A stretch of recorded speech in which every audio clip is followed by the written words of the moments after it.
massage the equation.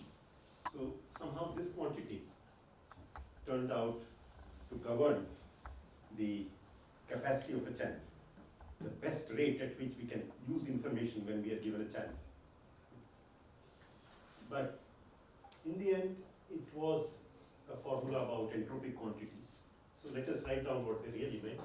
So you have x and y, which are some joint variables, and h of y was this definition, and what we called h of y given x was this. I will try to explain why this should be called h of y given x, but for the moment let's just write it like this.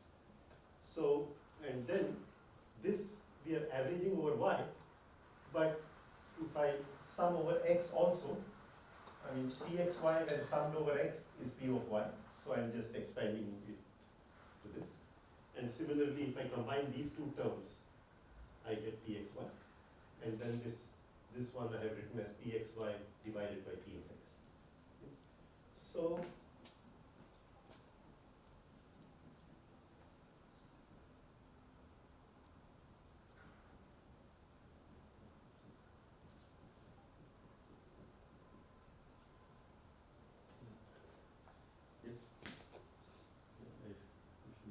if you rearrange everything, yeah. This is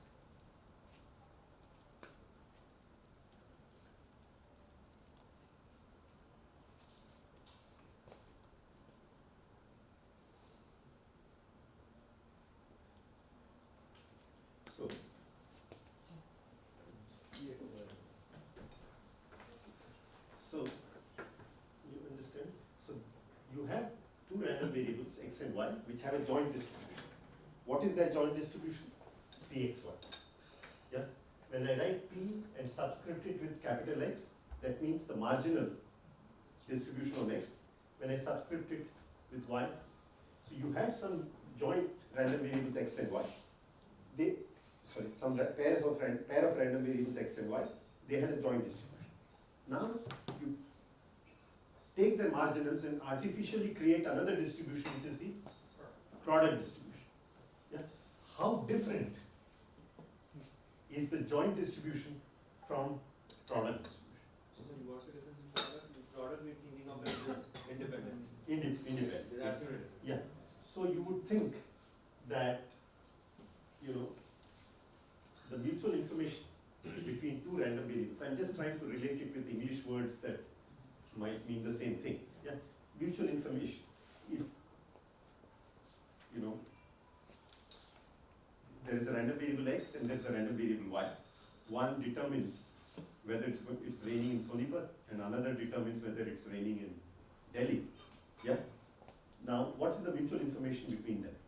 Yeah. If they happen at the same time, or one precludes the other, yeah, then we would say that there is mutual information between them. Yeah. There is something common. But if they were independent, that is, you know, knowing about the rain in Sonipat tells you nothing about the rain in Delhi, then we would like to think of them as independent, as having knowing mutual information. And that is what this is measuring. Okay? How different is the joint distribution from the product distribution? So it would be more the dependence, more the mutual information. More the dependence, more the mutual information. Yeah. And dependence can be positive or negative. No, negative. I mean, these could even be objects like colors, where we don't even know what positive means. Yeah, random variable which takes, a general random variable which takes arbitrary values over some alpha. Looking at the joint distribution of x and y, Yes. could we use it to recover the channel characteristics? Of course, I mean, for each value of x, the conditional distribution of y, given that x is the channel's column corresponding to little x. Yeah. So, yeah, if you know that the other company has a very nice way of using the code, and you just observe what they are sending through this and see the statistics of x versus y, you'll be able to, you can then cheat and steal their secrets later on, you make your own code For that channel. for that channel.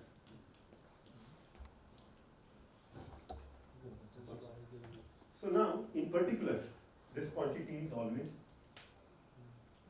greater than or equal to 0. Because it's a mutual information, Gibbs inequality tells us that it's always greater than or equal to 0. What is, does D mean something? The divergence yesterday, the D between any D of P and Q was summation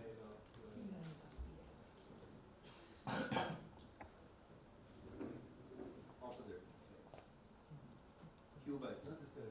No, this is correct. This Yeah. guy, yeah. The second guy comes in the bottom, just in the bottom. Yeah. He comes in the bottom. Is it okay? Except that here this little a itself is a set of pairs. Yeah, in our case, yeah, it's Can you, upper bound make, can you create examples where it's infinite, or this, the mutual, the K divergence. yeah. Yeah, yeah. So, in fact, so yeah, what is K? What is divergence? So here you have a distribution P, and here you have a distribution Q. Now P does not say. I'm guessing it might just be a piece of information. Is it? Do we need this? Do I need a T-shirt? Yeah, I think it should be for the recording. Yeah, that's the next idea. So now you don't have work. Don't imagine. So, That is good, please. so for typical A, you look at this height versus this height. That is this ratio. Okay? That means by what must you scale P so that it starts sitting inside Q, under Q. Okay? That is roughly what relative entropy is. Scale that this divergence measures. Okay? For a typical A, by how much do you need to scale this in order to fit under? In other words, if you are being given samples according to Q, and by rejection sampling you want to generate samples for P, how many samples of Q will you need per sample of P? Then you average over a sample. Yeah, if you want to generate the distribution P out of Q, how many samples? Yeah. So now there are many interpretations of relative entropy, which I will tell you after 15-20 minutes. Yeah. The connection between relative entropy and statistics. Okay. But I just want to play around with these quantities a little bit. The talk advertised some inequalities, so I want to tell you some The inequalities. question was, can you make it infinite? Oh, sorry, can you make it? Yeah. So suppose there is a problem. There is, sorry, I forgot your question. So there is an A where P is very high and Q is very small. No, there is a question can, yeah, the ratio can go up. Yeah. And you, like, you just make it be arbitrarily small, make it 0 for example. Yeah. But in this example, pxy, px plus p. Can you do that here as well? Oh, no, no. Here you So can't do mutual that. information is always upper bounded by, sorry, just tell me. That's right, yeah, okay. Sorry. Yeah, I think the relative entropy cannot be. The amount of mutual information cannot be more than the information you yourself possess. Yeah. Yeah. So let's write it down. So the whole point of this was I of x. Of course, hy itself can be. No, it's not going to be. So it depends on the alphabet size. Yeah.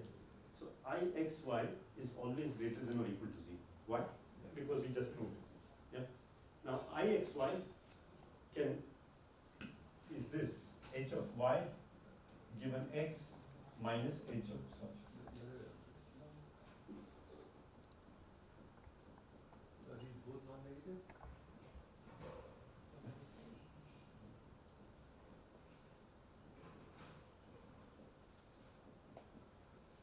conditional information is always less than, HY. sorry. So you want to know how much information you get on learning about Y. And here you ask, how much information did I learn on learning about Y, having already known X? Yeah? I mean, intuitively, if you already knew X, Y should only give you less information because maybe some of it was already available through X. But this is an inequality to prove, and this is the proof. Do you say the upper bound is HY? Is H of yeah, is always H of Y. But Now, also H of X by symmetry. by symmetry, because this quantity, as you can see, is symmetric in X and Y. Yeah? So mutual information is also, Upper bound by. yeah, mutual information is also, sorry, I of X, Y is also equal to H of X minus H of X given Y. But if you stare carefully at this, you will realize that this quantity is also H of X plus H of Y.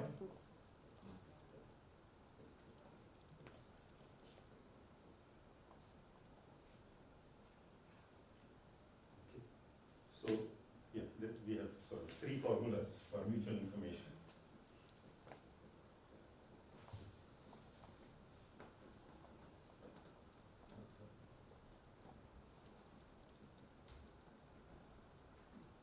What did I get? H of X plus H of Y minus H of X. And this is also okay, X and Y and Y and X and Y. I mean, they're symmetric. But if you imagine the channel, Yeah. the channel could have different characteristics, not there. Yeah, now, right now, these are not coming out of the channel, these are just two random variables and we are writing down a formula for its mutual information. Yes, the channel is all behind us. So, if you rearrange, like, if you take this and cancel off the H of X, yeah, so you will get H of XY is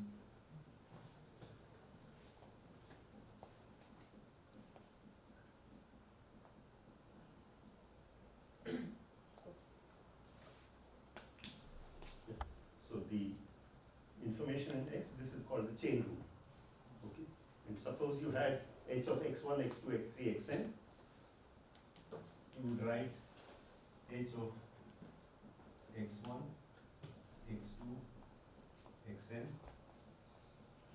is equal to H of X1 plus H of X2 given X1 plus H of X3 given X1, X2. Yeah. So basically whatever you do in probability, and since there are logs instead of product, it becomes sum. Okay, that's the way to remember. Also, if X is distributed on k things, then H of X is at most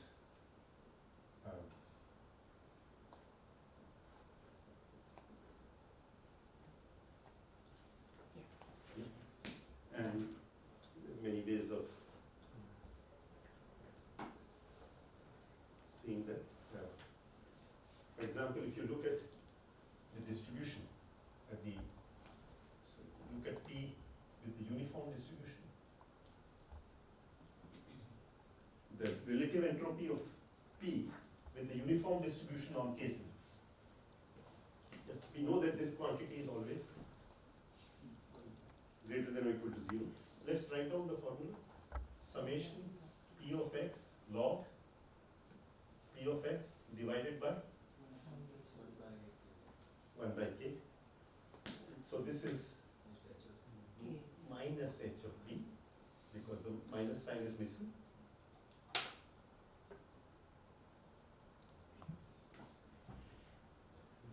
Yes? And you take it to that side and you get that the entropy is at most log of the support. Yeah, so Achieved by the uniform distribution. it is achieved by the uniform distribution. Uniform distribution is the one which has the highest entropy. This is also a bound on your, That's right. So if your X had alphabet of size k, then the mutual information can never be more than log k. Yeah? And if, and these things, do they become funny if you allow, infinite support and all that? yeah, so this entropy in general is kind of annoying if your random variable takes infinitely many values. Relative entropy is always well behaved. Okay, so in general, for many situations, the relative entropy is a kinder quantity to use compared to entropies. But there is this inequality that we wrote. It says condition reduces information.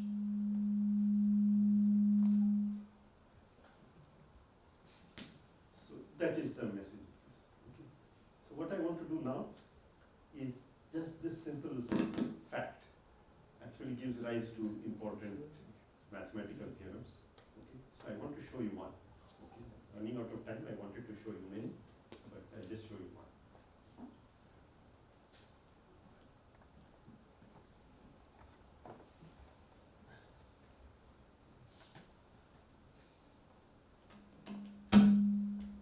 So if you've not been following the calculation, it's perfectly fine. This is the time to sort of enjoy what is left. So what I'm telling you is a special case of an inequality called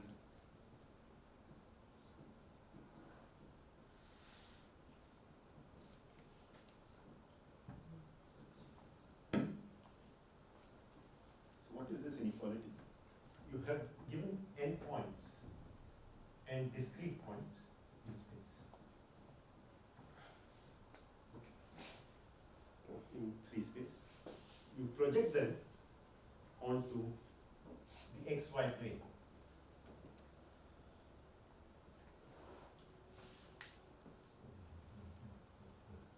Physicists don't have.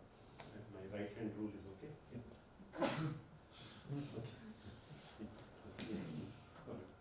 Yeah. So I project it onto the xy plane and I get, let's call this in xy. The number of distinct points I get there is nxy. Yeah. Why won't I get n of them? Because 2 of them might fall on you. And here I project it like this, orthogonal projection. And I get nxz. And here I get nyz. Yeah. Then nxy and xz and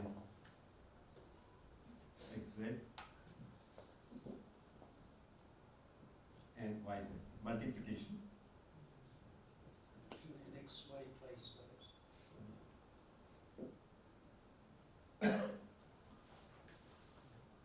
It's always n square.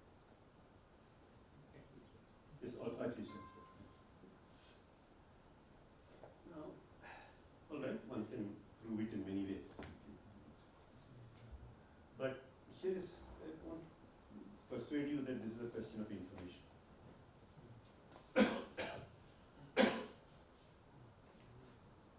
So there's no probability in this event and all that, in this picture.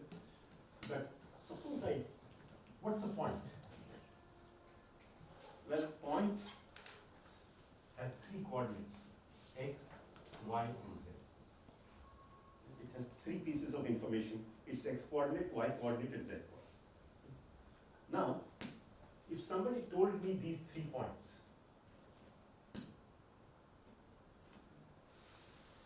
the x coordinate is available from how many sources? 2 sources. This one will also reveal the x coordinate, this one will also reveal the x coordinate. The y, The 2 again and z too, but information goes as log. So the sum of the information in these three must be twice the information here. The information here is log n. The information here is log n xy, log n xz, log n yz. So the sum of log n xy plus log n yz, whatever, plus log n xz must be at least 2 times log n. That's it. Okay, so now, I mean, yeah, it all looks right. I mean, is this really true? Is this really a proof? Okay, but you understand it's an information theoretic argument. Yeah, the amount of information in a point is available to us from 2 sources. Each piece of information is available from 2 sources, hence, at least after taking logs, some sort of an inequality must be there. Okay, how do you formalize this? It's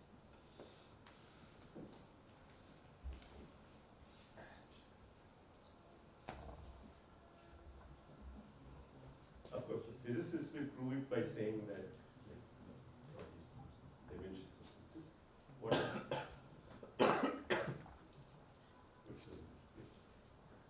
This would perhaps look at the volume instead of just the number of points. Yeah, so the volume, and look at the 3-dimensional volume here and the 2-dimensional areas here and the product of the areas. Yes, And yes, continue to hold. no, of course it is. And that's what the original Lewis-Whitney inequality was, but that can also be obtained from this by some continuity argument. But the physicists would say this is centimeter square, this is centimeter square, this is centimeter cube. This is already centimeter cube. So dimensional analysis, both sides match, it must be. Yeah. But what you're saying The opposite also. no, what you're saying is, if you No, have- I'm just joking. no, if you have a continuous object whose volume was something, Yes. and then your surface area of the projections, Yes. then also this holds true.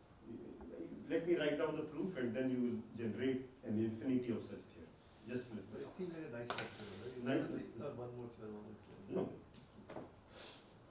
No, that's why I like this proof of the Lewis-Whitney. So I pick a point here at random. So I get 3 random variables, x, y, and z. Yes? So I pick it at uniformly at random. Yeah, this is this point, which I pick uniformly at random. What is its entropy? When you have uniform distribution, what is its entropy? Log of n. Now, let's apply chain rule. Log n is what? The Number of them. N was the number of points here, and I'm picking a point uniformly at random and asking what is its entropy. When you have uniform distribution, it is. will be one. Yeah. So this is h of x plus h of y given x plus h of z given x and y.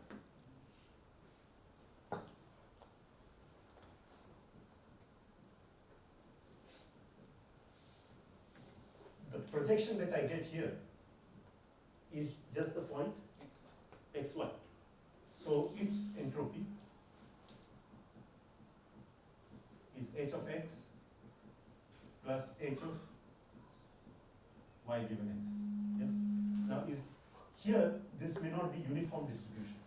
The fact that I picked a point uniformly at random doesn't mean it generates uniform here, because some points might have multiple pre-images compared to the other points.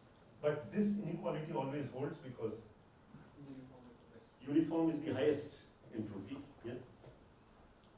Log of n xz is greater than something here, h of x plus h of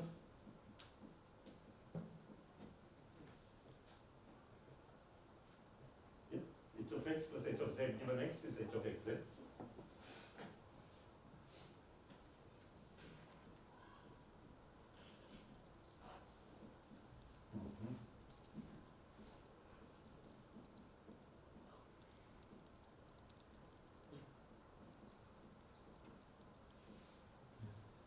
Now, sum these three.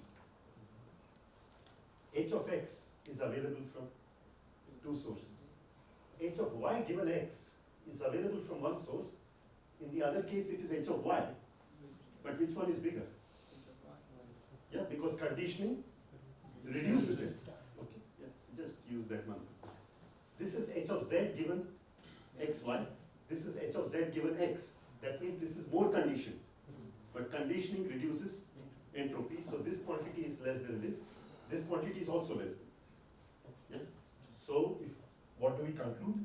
Log of nxy plus log of nxz plus log of nyz is greater than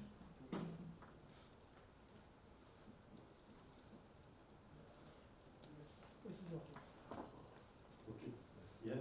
So we didn't imagine what the body's shape should be, etc.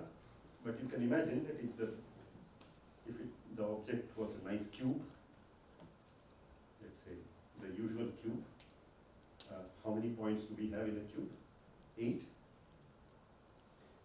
Projection on the floor, 4, 4, 4. 8 squared, 4 cubed. So equality, it holds with equality. If you massage this and ask when these equalities would have held, you will conclude that it has to be a cube or a cuboid or something. You will go beyond 2 or 3 dimensions. MNN dimensions. Suppose this was a point in d dimensions. Yes? And then you took its projections onto the dimensional coordinate hyperplane, where you omitted one of the directions. In k dimensions. No? Oh, yeah, so let us do d minus 1. Then how you would get d different terms here, and you would write d minus 1 here. Yeah? Now, suppose you had this information, let's say this was a database, a point.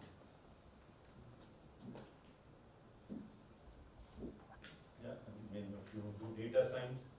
This is each piece of data is a point in some higher dimensional space. Yeah? And there are various databases, servers, which are storing information. Somebody stores the age and height of the person, somebody else stores only the name and weight, etc. But suppose every piece of information is available from k sources. Then the size of this database times the size of this database times the size of this database will have to be at least size of the original data to the power k. Okay. So that is how you generalize this. That's the most natural. That's the most natural generalization, and that is true for volumes. If you have a volume in some high dimensional space and you take its projections onto coordinate subspaces, but not necessarily d minus 1. Take only the first 4, 7, 9, but you ensure that the x coordinate has been taken 7 times. The y coordinate has been taken 7 times. Every coordinate has been used 7 times. Yeah? Then the total volume of the original body, the volume of the original body, and the products of the individual volumes in this dimension that you're talking about, yeah, that product will be at least 7 times the original volume to the power 7. And the proof? Same proof, yeah, because when you sum this up, everything will will be available from 7 sources, coordinate by coordinate. I mean, proof doesn't change, and all these theorems can be manufactured. In fact, you can say at least 7 sources. At least 7 sources. Exactly 7 every time. Every 7, exact 7 is also not. Is this okay? Yeah.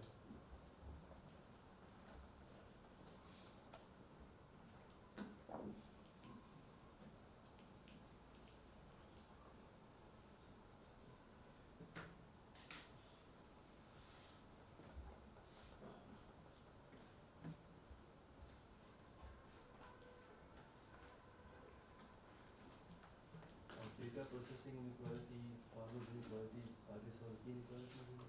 Yeah, so I should probably mention them. Okay, so let's do data processing inequality. But is it fair to say that those are kind of key inequalities, or? Those are key inequalities, but they are more or less like straightforward inequalities. Yeah. But yeah. But what are the other kind of famous ones?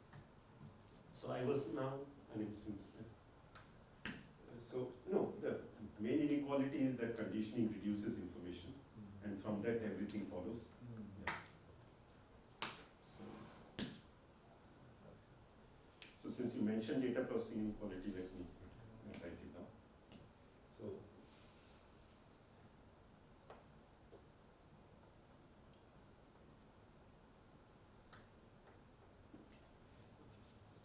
So suppose this is a Markov chain, that is, you generated y out of x and z out of y, yeah, like a Markov chain, or formally conditioned on y, x and z are independent, yeah, many ways of saying that. So whenever you have a Markov chain, So from X you go to Y, from Y you go to Z, is that what? a Markov chain means there was there was a channel. No, I just mean by this notation. Yeah, I see. But given y, x and z are independent. given y, x and z are independent. That means somebody first generated y, and then looking at y, they generated z, and he didn't look at what z came out, but looking at y alone, there was a rule to generate this. That is, y was fed into two channels. One produced z, and the other produced x. Yeah? Or you could say from x, a channel produced y was fed into another channel which produced z. Yeah? They are all the same. Then, the mutual information, it's like a bottleneck.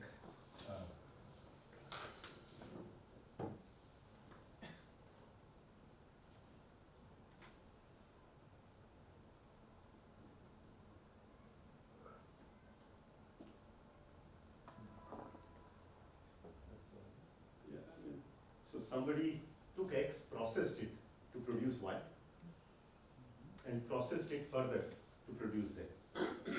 Okay. The amount of mutual information, so that's why it's called data processing inequality. You process the data, yeah. The amount of information about x that z contains cannot be more than the amount of information Y y between y and z, or y has with x. Y has with x. Okay. Yeah, you cannot generate information about x which has already been lost in y, so to say. Yeah.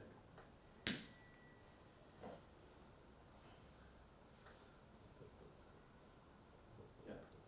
Oh, and then if we expand this and we get this K. This is That's so much it. neater. Sorry? So if you see I see this in the KL form, but this is so much neater. No, yeah, KL is No, also this is similar. equivalent, but this simply put. So,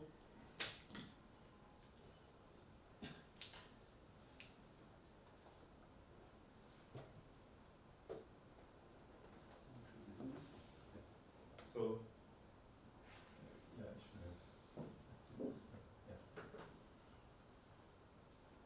Let us write down.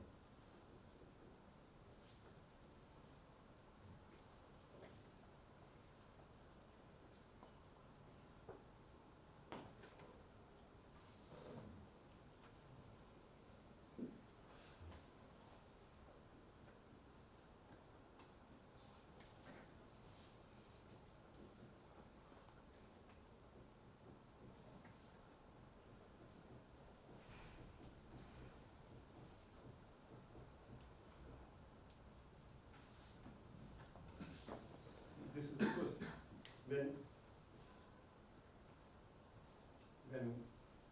sorry, I'm skipping a few steps, but when condition on y, x and z are independent, and when you have independent random variables, their entropies just add. So that's what. So what will do it? One, just give me a. Sure.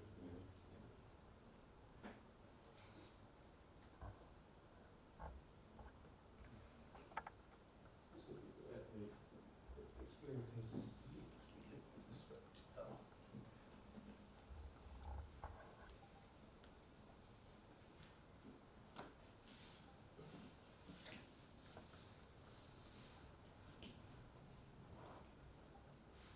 Give me a second. Where should I stick in Z?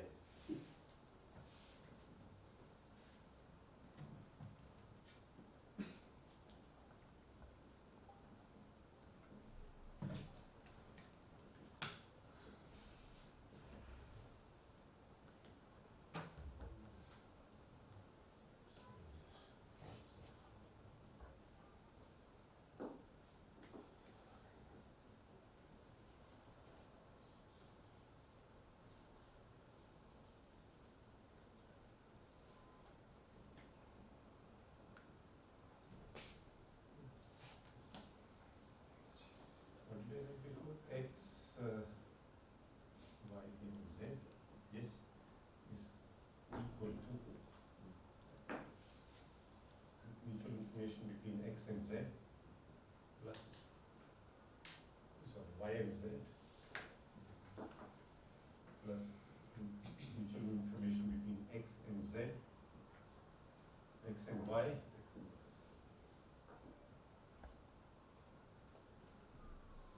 So X, Y, and T as a joint or the independent? No, no, so there is one, there is a joint distribution between three random variables x and But y. X, Y, and Y, Z are independent. Like X, Y is independent and Y, Z is independent.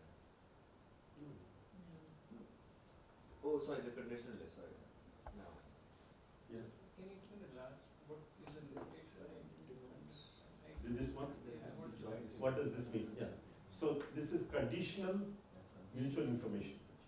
That is, for each choice of y, we find the mutual information on average about? yes, we average it out. So take every choice of y, then look at x and z, and look at the mutual information here in this subtree for various choices of y, and take these mutual informations and add them. So this is the conditional expectation of the. Conditional expectation of Of the the- mutual informations for the conditional Yes, spaces. Yeah, so this equality holds, it's just an equality, how hard can it be, we just process it. Okay, but what do we know about this? This mutual information between x and z given y, but once you given a value y, x and z are independent, so this is 0. Yeah. So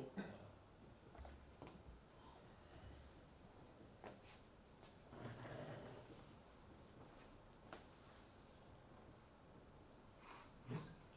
Okay. Now you expand it the other way.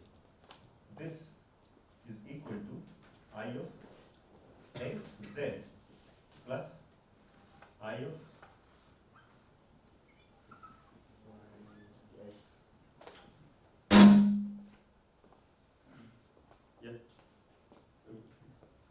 Instead of X. this is always non-negative. It's an average over the choices of x of non-negative. So if I drop this, I get to write, and that is this equal. I mean, it's not that good. So, messed up. I mean, it is instead of Y X, given Z or I mean, it's X the given same Y? thing. Oh, Content wise. Yeah, big. okay, I should turn it around somehow. We can do that. I think that's fine. Yeah. This one we can answer. Yeah. Is Fano's inequality interesting or?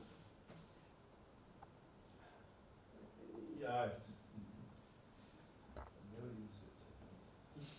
sorry. You never See, use. people use it, I've never used it, never appreciated it. Okay, then leave it, yeah.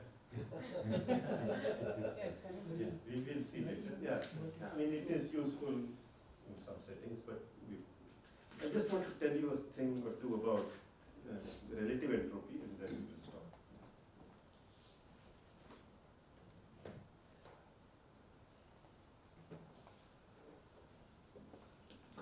Let me write down the theorem, and in trying to understand what the theorem even says, we will hopefully something. So you have a distribution, sorry, a set F. So you have an alphabet X, and you have strings of length K. Okay? And this F is some subset. Okay? Then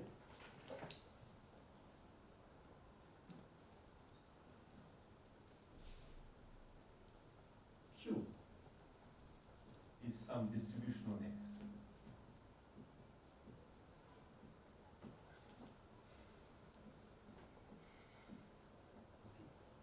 And Q to the power K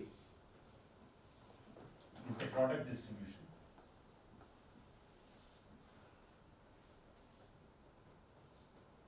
So now you can ask what, so let me just draw a picture. This is x to the power k, set of all possible strings of length k out of x, and here is a set. Yeah. Now we are asking under the product distribution, what is the probability of F. Okay, and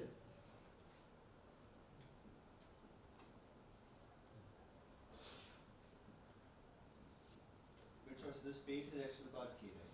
the space is F actually. is some event in it. Say that again. F is an event in it. F is an event in this. F is an event in the It's product, three-dimensional. in the product space. Yeah. Now, these P and Q are single letter distributions.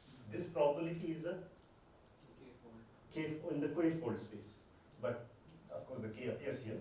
But what is Q we know? Q is a fixed distribution.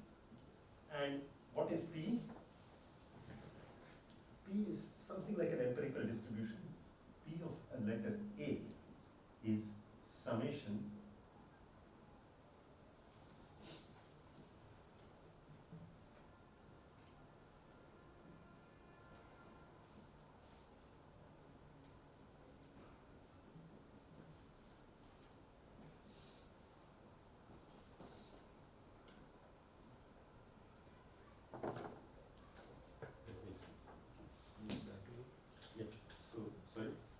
let me just unpack just the definition of P.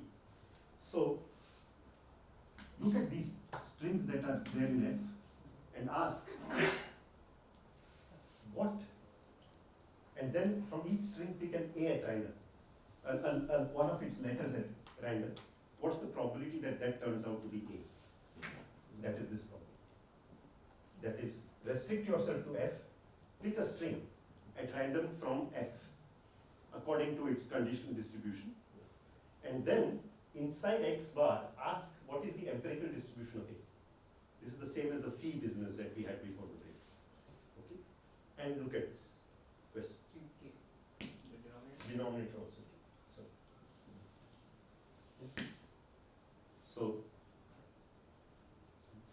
So this F is a set where the letters seem to be used in this frequency. Yeah? Defined in this way. Yeah? That is, if I were to pick a string from here according to the after conditioning on this event and ask what is the probability that the letter A has been used. Yeah? That is, I pick a random letter in coordinate in the range 1 to k and ask what's the probability that is A. That is this, and this is the empirical occurrence of A in F. If the empirical occurrence of letters in F is very different from the true occurrence of letters in the underlying native distribution, then this set necessarily must be very small. Okay. Now, this is the mother of all Chernoff modes. Let me explain why. Is now this statement making sense? Please ask. This. So this P, I think I understand. It's the conditional frequency of A. Can I say it that way? It is conditional frequency of the letter A In a sample, well restricted to F. You randomly pick point in F. Yes. And see what's the chance that randomly sample. Yeah. To sample a letter. Yeah. To sample a letter, first sample a string from F and sample a coordinate of it. You just count the fraction of time here. So that's the frequency of appearance of A as informed by the measure Q. Right. If I ask Q. Inside F. Yeah. Q Inside and F. F. Yeah, do it that. So now you said something about Yeah, but if you had done this for the whole space, it would just have been Q. it would have okay. Because this is just the product distribution. No matter which coordinate you pick, Okay. the probability of seeing an A would have been exactly Q of A. No, I don't get it. Why should this be the case then? Like, so PA is essentially measuring what? That the average. Okay, so let me write down the experiment. Yeah. No, I understand the notation and experiment. Experiment. What's the intuition? What is this measuring? What is this measure? Yeah. This is measuring. The expected number of times an alphabet A showed, or in F, right? If you were randomly on the whole space to pick a point, then pick an A, it'll probably be Q of A. It will be exactly Q of A. And now you kind of modified it with F. So that, If F is representative, yeah,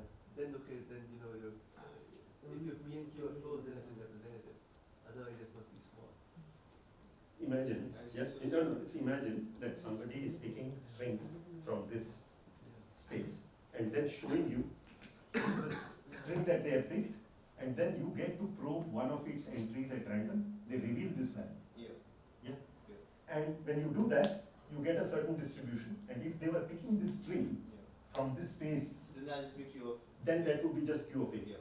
But when they do that from conditioning on this space, according to this. So if F is small, then it's not representative. So If F, large, you it's think not of it as F is filter. That is, instead of generating the samples from X, somebody is passing through the filter, Yeah. and only if the filter is happy, they give you the sample, otherwise they try So again. now the question is how closely representative. If this filter distorts the distribution, if this D for distortion, if this distribution P distorts the native distribution, yeah, then this set necessarily must have very small probability in this product distribution. If it's a good set, then this DPQ should be small. So the say setting, this is useful as in you'll pick up a filter F and you look at Q bar K of F. If that is large enough, then you'll say that okay, you've chosen a good set. That's one way, but let me just give you an application. Let's see an application, yeah. So the intuition is very clear, and now you can. Very see nice, but the thing is relative entropy comes here, Yeah. and, It's elegant. sorry, please ask, just talking to the first row here. Can you write PF there, or is it good to write P sub F instead of P? Yeah, this P is kind of confusing. Yeah, the P stands for too many things. Yeah, that's it. This could be a bit better. Is this okay? Yeah, now it doesn't. Now, suppose I have a coin, No, I don't see how yeah. So I have a coin which gives 0 or head with probability and tail with probability 1 minus. Okay. I tossed it many times and I got One can imagine that one can be possible. No, I do see that. I totally see that. I wouldn't expect such size of a set to Okay. I tossed it k times. So my goal was to estimate Q. Yeah. My goal was to estimate Q, but what I did was I tossed this coin k times. Yeah. And then I tried to estimate what was the original coin's bias. Okay. And suppose I got P and 1 minus P. Yeah. So the real coin was Q. That is, its probability of being 0 was Q. But what you got was P. Okay. And we want to know the probability of this event. Yeah. So what is your space? Your space is 0, 1 to the power K. K. Yes? All strings. Those strings which have this bias, let me call it F.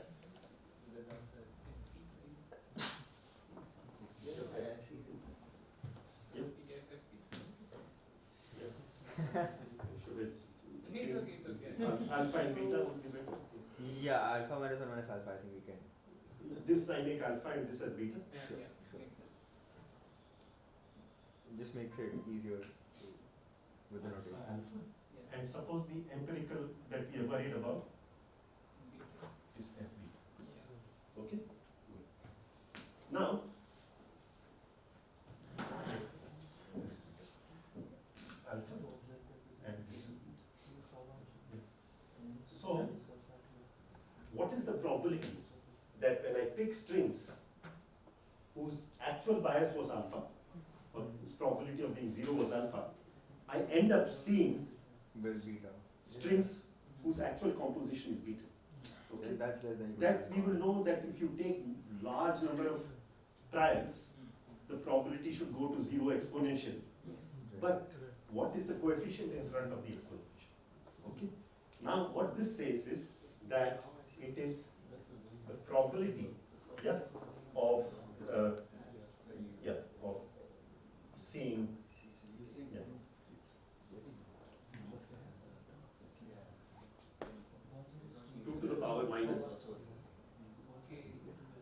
care of beta 1 minus beta with alpha.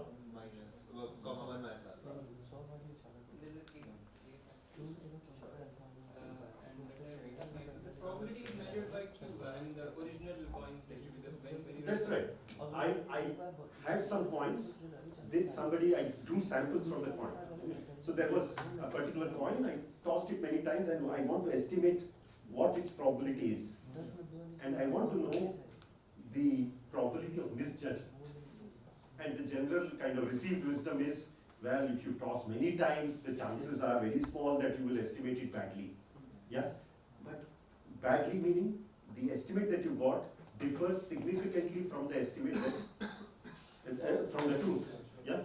So truth, estimate, they differ. But I think K again went away. This is Sarnaf's This is theorem. one minus K. Who is this? So it's part of Sarnaf's theorem, I guess, yeah. So this is kind of the exact information. The Sanos theorem would be the limiting version of this. I will write it. You are lower bound also in Sarnaf's theorem. Yeah. Here you just get upper bound, but That's right. you are very cheaply. Yeah. So this No, but how do you know? How do you prove SA this? and OB. That is because of this theorem. Okay, let's see. Why does that it follow from this theorem? No, but why is this so? So you prove this inequality, right, the top one. And then you have a name. It kind of follows too. The नाम क्या उसका? नाम है क्या? No, I don't know. So this top inequality follows from the channel argument we had earlier, is it? No, Where the no, no. total space is F, no? It follows from some of the things we did about some of the inequalities, but it will Tempo's book, it said Radhakrishnan's inequality. no, this is in a book. It's an exercise in a book, but I like that exercise because it has this interpretation. But do you understand why? Because if I was to sample from this beta, from F beta, there I am seeing, P1 minus P. Yeah. So now, but there's another inequality which I want to write I down. just want to ask you quickly, will this work in general dimensions, for general processes? Yeah. It sounds pretty general, right? It's a general thing, except things are product But I distribution. thought you don't get upper bounds nicely in Sarnaf's theorem in general I space. think you replace that with more. Because you get complicated bounds, not really. So- But in some cases it does work. So this is a product distribution, so that's one. Why? But you are doing coin tosses repeatedly independently. Okay. But let me just tell you one more thing, that this is in terms of the relative entropy, but suppose this gap was T. What's the probability that you get it wrong by T? Yeah. By at least T or, yeah. You can just get alpha plus t and 1 minus. No, the Yeah, you could call this alpha plus T and 1 minus beta minus And T. then you can just take the full back. I mean, this is the pullback, Yeah. yeah, but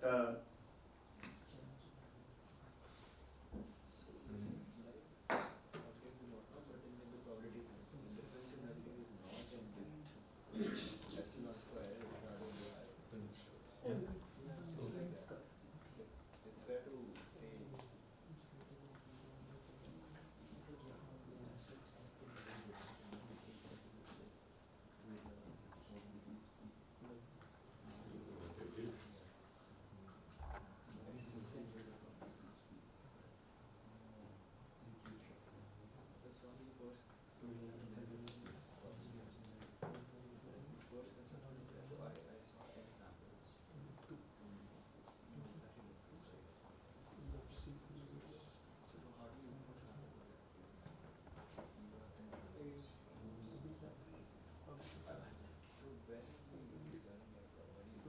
Yeah, that's correct. I mean, I probably need to divide by 2. Yeah. So this is the total variational distance between the distribution P and Q. Yeah, so you have a distribution P, you have another distribution Q, you look at these things,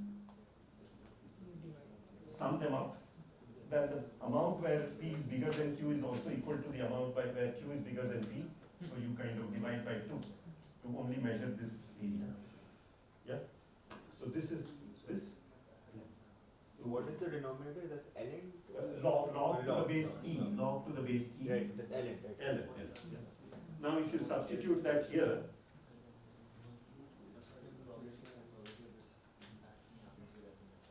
Right.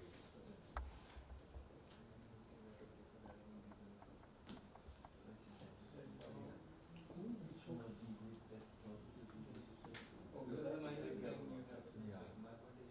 Otherwise, yeah, this d is even bigger, so Right, right, so you get this Chernoff like. this is one version of the Chernoff law. Yeah, in general, yeah. But here you assume bounded. Prof, have we assumed bounded here? What is bounded? X is bounded? No, in the statement here at least. X is bounded, meaning it's not, it's a finite set. Yeah. Yeah, it is over a finite alphabet here. Oh, I see. But Yeah. usually, But I think a limiting argument would work. no, but will it go for an infinite support? I think Like unbounded? Yeah. I see. nothing will change for that. Absolutely. Anyway, yeah, I can give you the reference and prove it. DW. But, But anything else interesting in use this to prove? Anything beyond no, so, I didn't have time. Pinskers inequality you got from here? How close is No, this? no, I didn't get from, Pinskers inequality is an inequality which relates, see, kind of, the divergence is some kind of an awkward quantity. It has nice chain rules and things like that, which make it very useful.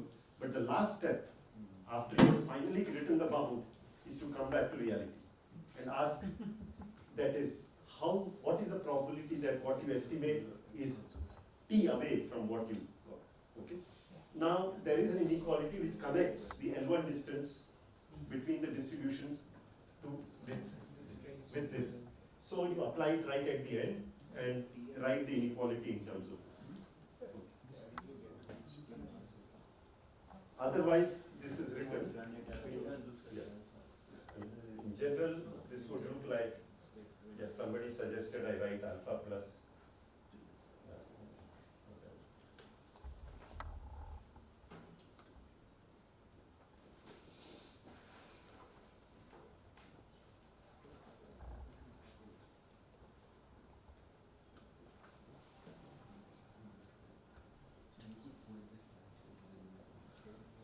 It's the same thing. Right. If you pull the logs down, it gets. So this is the quantity which is an upper bound.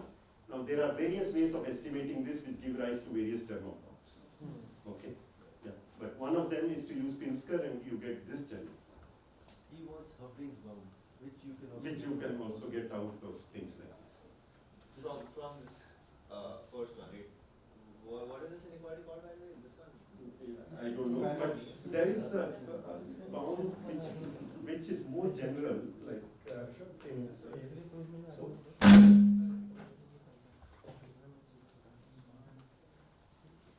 Yeah, so Oh, yeah, yeah, correct. there is a survey by McDermott, okay, and so there is a survey called the method of bounded differences, okay, where martingale-like arguments are used. But one of the arguments is information theoretic, and that would have been nice to present, but that is called Martin's bound, and I think you should look it up. We often mispronounce surveys as search. Sorry, just to, so this, I see this as useful, but in say when you don't know the base measure P, Yes. like I don't know the true measure, that's probably the world we live in, right? If you knew the true measure, why are you estimating it or any of those sorts? That's right. So, how would you use this there? What is the use of this theorem? Yeah, Yeah. this It's just, this theorem says that there is a parameter that you're trying to estimate. And that parameter you're trying to estimate by drawing samples. And this just says that if your experiment, if you are willing to invest an effort of k, that is draw k samples, what is the probability that you go wrong by t? No, but so the thing is, So what are the two things? Confidence and accuracy. no, but KL is now also a function of K, right? Sorry? The KL is also a function of K. The KL term that you've gotten, Yes, it's not a function How of it, is it's a it single letter. no, but in the sense that if you, so the goal is that, what, the goal is going to be that how many samples do I need to make this probability low, right? Probability of being on a bad set low. Yeah, So the thing is, one way is either I can empirically do it, sample, compute, care, look at it, but probably what you do is you want to do some theoretical analysis. Then my question is the following, right? PF depends on K, right? How does it depend? Would it? Okay, if it doesn't, then you're done. no, PF of course depends on case, but in some situations, yeah, PF, for example, if you are told that the number of ones in this sequence is, the empirical distribution is more than alpha by t. Okay. So that is the question. You are drawing samples according to alpha and asking what is the chance that you conclude that the number is different from alpha by t. You have no idea what alpha is. You are just saying the probability that you get your accuracy so bad, that is, you are not within t. That probability will go down as k goes to infinity. That's all we That's all we are saying. That is, if you want to get a high so for based on the accuracy, yeah, so if you want this t to be epsilon, this, yeah, Therefore, it has to be large. k has to be large to get this probability small. But KL, sorry, this B of PF given Q also reduces over time, right? Or does it not? Oh, that doesn't change much. Yeah, I mean, if your event is of this kind, Yeah. that it has more than, it goes off by t, Yeah. yeah, then this PF is you have a fixed beta for this alpha. Yeah, that's it. Yeah, no, I No, sorry, I'm I not know. saying it well. It's not that I'll just think more about it. Question. It's just, Yeah, so you mentioned some, I mean, No, but then you said something about distortion. Yeah. DP. Can you just? No, I'm just saying, just joking that T for divergence instead of G for distortion, but here is the point. Q was the probability of the, sorry, alpha, yeah, alpha was the true probability. Yeah. You got true probability, that is what you are trying to estimate in a statistical setting, yeah, you're trying to get to the truth alpha. What you get is a distorted view of the truth. How distorted? By T. Yeah. Now, if you don't want this distortion to be too much, that is, you want the probability of this distortion to be very small, Yeah. then you will have to invest a lot more samples, because if this T becomes very small, K will have to be correspondingly large to keep this probability down. So, I was asking this question because I want to know again the same thing. Yeah. What does DPQ, I mean, relative entropy of distribution P and Q tells us? I mean, what does it Yes, say? the distribution, the relative entropy of this P and Q sort of tells you how likely is it that samples from Q samples drawn from Q will look like they have come from P. So as Sano's theorem was mentioned, let me write that down. We are out of time and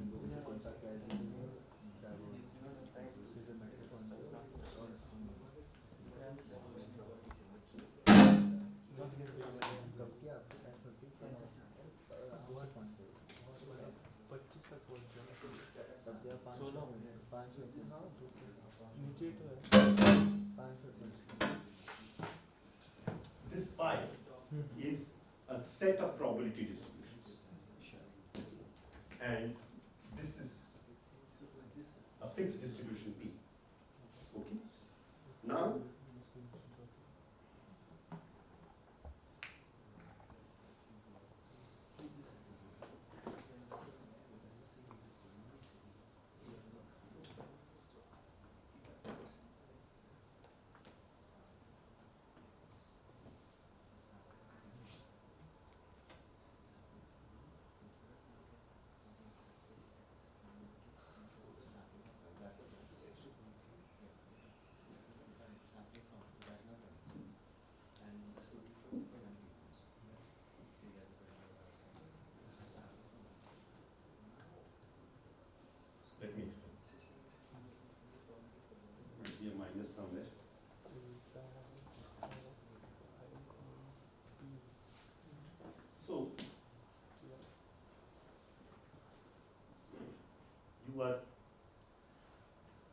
drawing samples from P.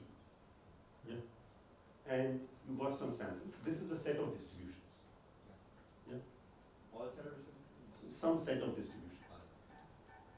What is the likelihood that when you draw samples from P, they will start looking like a sample from,